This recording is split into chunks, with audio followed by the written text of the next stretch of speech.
Assalamualaikum warahmatullahi wabarakatuh. Alhamdulillahirabbil alamin. Akhirnya kita berjumpa lagi dengan Pujo Duriat Mulia. Ya, kita akan bincang-bincang hari ini masalah pemupukan. Sebelumnya itu, tidak lupa marilah kita minum teh dulu, teh merah. Iya, pas titik ya. Nah, pas titik nih. Pujo Duriat Mulia dan ini adalah Kotika Aromatic Glass gitu ya. Kotika Aromatic Glass. Kedepannya kita tidak akan bicara masalah budaya minum teh, tapi kita akan berbicara tentang peradaban minum teh. Gitu loh. Jadi apa namanya, peradaban itu lebih luas daripada budaya, karena budaya di dalamnya peradaban gitu ya. Dan saya bocorin cara minumnya ya. Alhamdulillah. Seruput.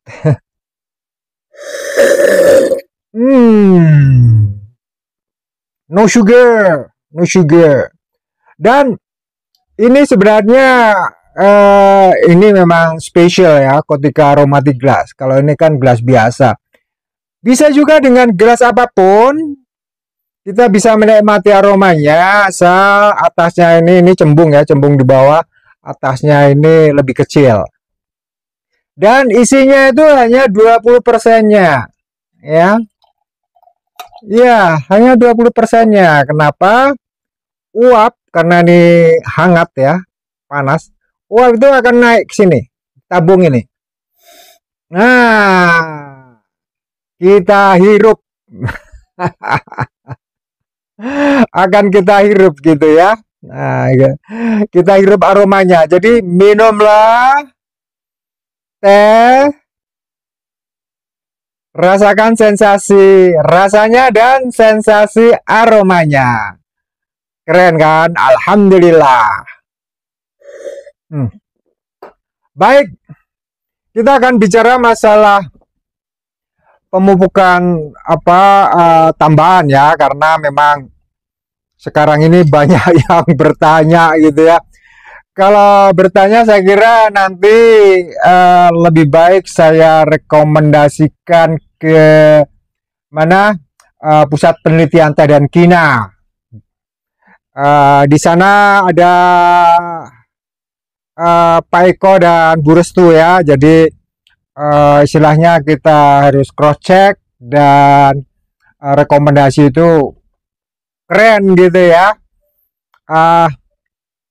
Saya memang alumni dari Gambung ya, dan sekarang mainannya fokus di Pesantren Teknologi Duriat Mulia. Dan sekarang ini kan harusnya sudah kemarau ya, tapi ternyata masih ada hujan. Nah, ini biasanya kalau kemarau gitu ya, ada hujan gitu, itu produksi itu biasanya naiknya bagus gitu ya. Naiknya bagus. Kenapa? Karena sinar mataharinya itu kemarau lebih panjang daripada musim hujan, tapi air ada. Nah, itu kerennya tuh di situ ya. Makanya kemarau kalau ada hujan itu produksi tehnya itu akan naik. Apakah bila perkebunan teh yang harusnya kemarau tapi masih ada hujan, kita perlu memupuk lagi? Apakah ini dosis tambahan atau dosis tetap tahunan? Nah, itu. Dan kalau secara teknis, apakah itu direksi, apakah itu perkebunan besar, apakah itu petani, kalau konsultasi jangan mentah ya, jangan hanya telepon, tapi saya kira datang pakai laptop, bawa data, karena saya juga bukan dukun ya, bukan dukun yang bisa BEM salah BEM segini, enggak, karena kita akan rasional ya, memakai apakah ada analisa tanah, apakah ada analisa daun gitu. Pada dasarnya dosis NPK MG itu adalah berdasarkan analisa tanah yang biasanya dianalisa per daur pangkas ya. Jadi 4 tahun, 3 tahun atau 4 tahun, tapi kemudian kalau secara tahunan itu analisa daunnya daun indung gitu ya. Nah, kenapa juga kita perlu curah hujan paling enggak 10 tahun. Jadi kalau lebih kekayaannya punya 30 tahun, wah bagus itu, bagus. Lebih dari itu, jadi istilahnya kekayaan data cuaca ya, kemudian zona iklim, diperlukan lokasi di mana kan gitu ya. Terus kemudian dosis yang pernah diaplikasikan ke kebun bapak dan ibu kan gitu ya.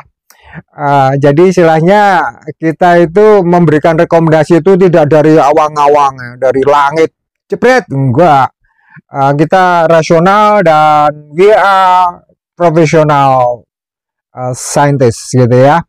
Jadi istilahnya dalam situasi di mana musim kemarau yang seharusnya turun, namun masih ada hujan yang menyebabkan produksi teh itu naik tinggi karena memang sunshine duration-nya itu beda dengan sunshine duration panjang penyerahan matahari ketika musim hujan kan beda. Perlu dilakukan penyesuaian dalam manajemen perkebunan teh gitu kan. Pemberian pupuk tambahan dapat menjadi salah satu yang bisa diambil untuk membantu tanaman teh menghadapi kondisi cuaca yang tidak sesuai dengan musimnya kan gitu ya. Dan kita kan memang sekarang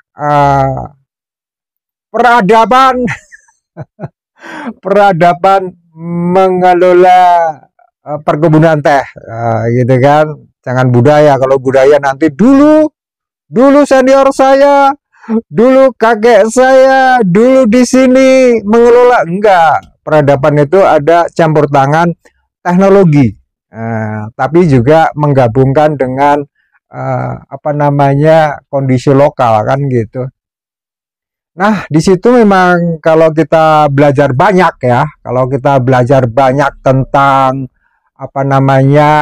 negara-negara penghasil teh gitu ya. Coba dilihat yang kebun terkenal gitu ya, kebun yang ekspornya keren gitu, kualitasnya keren gitu, luasnya itu biasanya 500 hektar gitu, 500 hektar. Nah, kalau di sini kan bisa ribuan satu perkebunan, dan sekarang administratur pegangnya terkadang tidak hanya satu perkebunan, 3 perkebunan jadi satu. Jadi kita harus memiliki manajer 500 hektar. Kita istilahkan manajer 500 ya gitu aja. Apakah kita sudah punya manajer 500? Manajer yang menguasai banget tentang 500 hektar kebun kebun tehnya gitu ya. Karena dengan demikian seseorang yang sudah dinobatkan sebagai manajer 500 itu akan paham banget tentang kebunnya, tentang tanahnya, tentang kondisi pucuknya, kesehatan tanaman tehnya dari blok ke blok kan gitu. Nah, apabila terjadi situasi seperti ini, penting untuk mempertimbangkan beberapa hal sebelum pemberian pupuk tambahan. Nah, jadi istilahnya kita itu memberikan pupuk itu berdasarkan output ya, produksi yang keluar tahunan. Terus kemudian kalau pas pangkas kan hilang semua itu. Bahan seresah pangkasan itu berapa puluh ton itu harus kita perhitungkan karena di situ akan ada yang namanya neraca hara kan gitu. Manajer 500 tentu saja akan paham tentang kondisi tanaman. Perhatikan kondisi tanaman teh secara keseluruhan. Jika tanaman terlihat sehat dan tumbuh dengan baik gitu ya, meskipun ada hujan selama kemarau, maka pemberian pupuk tambahan mungkin tidak diperlukan. Jadi kita hanya mengatur dosis setahun gitu ya, yang apa namanya biasanya diberikan September atau Desember gitu ya. Apa namanya itu kita tarik karena istilahnya curah hujannya cukup kan gitu. Nah, curah hujannya itu cukup apa enggak di kebun Bapak dan Ibu, itu yang harus kita perhitungkan juga. Makanya kalau konsultasi bawalah laptop dan data curah hujan, data iklim gitu kan. Termasuk juga data apa namanya suhu ya, data cuaca ya. Tapi yang jelas sekarang itu kalau pagi itu, kalau orang Jawa bilang tuh bediding. Bediding itu apa? Di jurnal apa daily temperature, perbedaan suhu harian itu makin apa suhu malam sama suhu siang itu ada bedanya lebih apa namanya besar daripada di jurnal daily temperature itu di musim penghujan. Kalau musim penghujan kan suhu siang malam tuh lebih kecil, kalau apa namanya kemarau itu kan besar. Jadi kalau dingin, kalau malam itu dingin gitu ya. Dan juga kalau biasanya kalau sudah Juli Agustus itu kalau betul-betul kemarau itu malah ada frost kan gitu. Nah, sekarang masih ada hujan. Tetapi hujannya seberapa, dan itu kan sebarannya kemungkinan tidak seluruh Indonesia kan. Yang mengalami daerah yang kemarau bener ada, yang kemarau masih ada hujan ada. Nah, ini perkebunan teh Anda itu termasuk yang mana gitu loh. Karena harus dengan wise, kita bukan dukun, berdasarkan data yang kita pegang kan gitu. Kalau memang nanti betul-betul di Juli Agustus itu signifikan tinggi gitu, ya mau tidak mau harus ada pupuk tambahan. Seberapanya? Nah, disitulah perlunya rekomendasi pemupukan. Dan yang jelas analisa tanah. Lakukanlah analisa tanah setiap 4 tahun sekali atau setiap 3 atau 4 ya, tergantung daur pangkas itu ya, untuk mengetahui kandungan hara dan potensi hara dalam tanah yang tersedia. Dengan informasi ini kita dapat menentukan jenis pupuk dan dosis yang sesuai dengan kebutuhan tanaman teh. Berapa panen, berapa yang hilang nanti selama pangkasan, itulah yang harus dikembalikan plus. Tidak hanya plus ya, tapi plus itu maksudnya untuk menjaga kesuburan tanah untuk perbaikan kedepannya kan gitu ya. Apakah perlu arang sekam? Ya kita lihat dulu analisanya kan gitu. Jadi istilahnya memang perlu konsultasi dengan ahlinya tentang pemupukan gitu ya. Jadi mau tidak mau kan kita harus bertanya dengan data. Ingat ya, dengan data gitu ya. Jangan hanya bilang ini saya 3.000, sudah 3.000 kilogram per hektar per tahun. Saya ingin 4.000 gitu kan. Nanti dulu kita lihat potensinya mampu nggak gitu loh. Terus kemudian yang paling penting kesiapan finansial untuk membeli pupuk itu loh. Ada enggak gitu ya. Nah, itu memang akhirnya akan apakah kita akan memutuskan memberikan pupuk tambahan atau hanya mengatur dosis tahunan yang ditarik ke depan gitu ya. Karena memang ya kita tahu semua lah bahwa pupuk itu kan makin mahal dan kadang-kadang jarang dipupuk. Tapi ini kesempatan yang bagus untuk menunjukkan Anda kasih sayang Anda kepada tanaman teh Anda. Karena tanaman itu tidak bisa bohong. Tidak bisa bohong kalau manusia sudah makan belum? Gitu masih ada toleransi sudah. Kalau tanaman nggak dipupuk ya nggak akan mengeluarkan hasilnya kan gitu. Aromatic glass.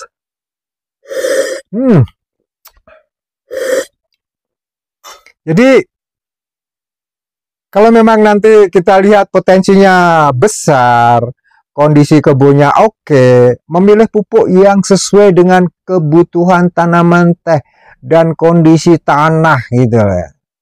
Karena dilihat nanti lokasinya di mana.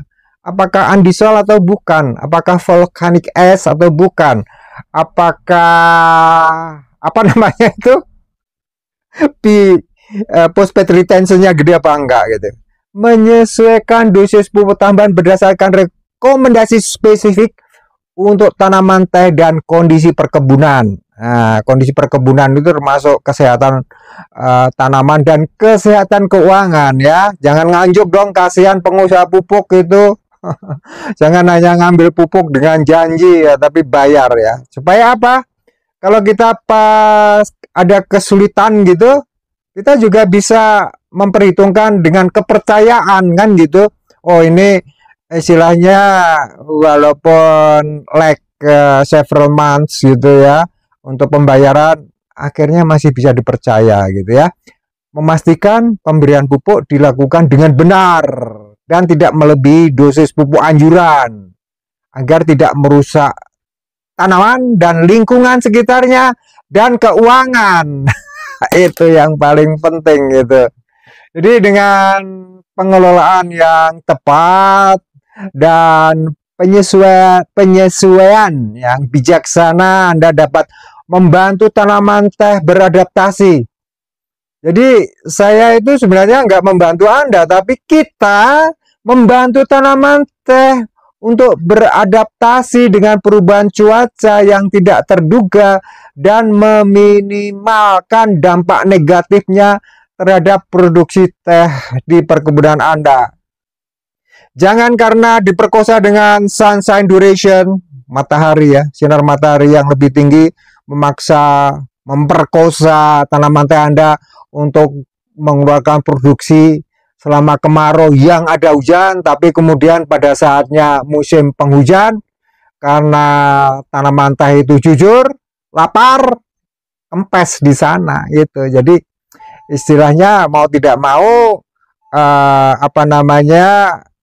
kita harus memerlukan pengelolaan yang tepat dan penyesuaian yang bijaksana yang dapat membantu tanaman teh. Kita membantu tanaman teh ya untuk beradaptasi dengan perubahan cuaca yang tidak terduga kan, dan mungkin juga kebun teh Sumatera sama Jawa beda gitu kan, dan meminimalkan dampak negatifnya terhadap produksi teh di perkebunan tidak hanya sekarang tapi di saat harusnya berproduksi bagus, saat musim hujan malah nggak berproduksi dan berkesinambungan.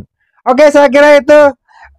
Jangan lupa kita minum teh dengan aromatic glass.